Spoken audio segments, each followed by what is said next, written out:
大家好，我是娟子。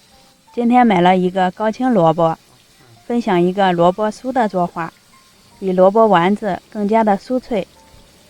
萝卜洗净，切掉头和尾，用刮板擦成细丝，先放一旁备用。准备一小块猪肉，有2-3两，切片再剁成肉泥。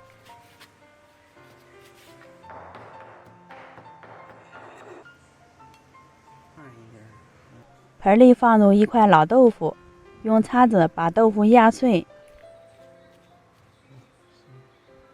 水开以后，倒入萝卜丝焯一下水，这样能去除萝卜的辛辣味儿。烫上1分钟，捞出来，倒进盆里过一下凉水，放凉以后挤出里面的水分。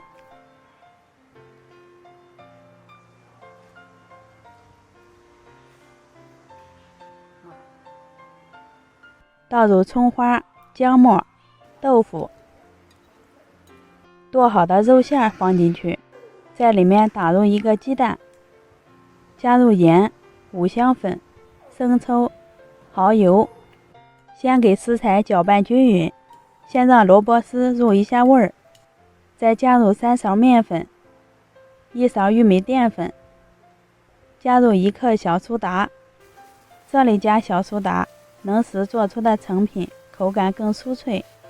戴上一次性手套，抓拌均匀，淋入一些食用油，再次抓拌均匀。萝卜丝看上去黏糊糊的就可以了。在锅里倒入适量的油，立马冒出密集的气泡，油温就可以了。用手抓一团菜糊，稍微拉长，这样很容易炸透，熟得快。定型以后翻动一下，使其受热均匀，全程使用中火。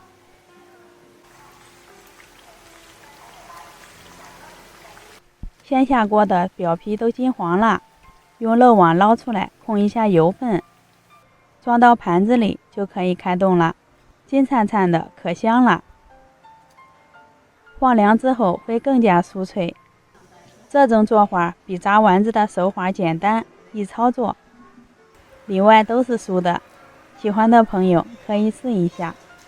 谢谢您的观看，我们下期见。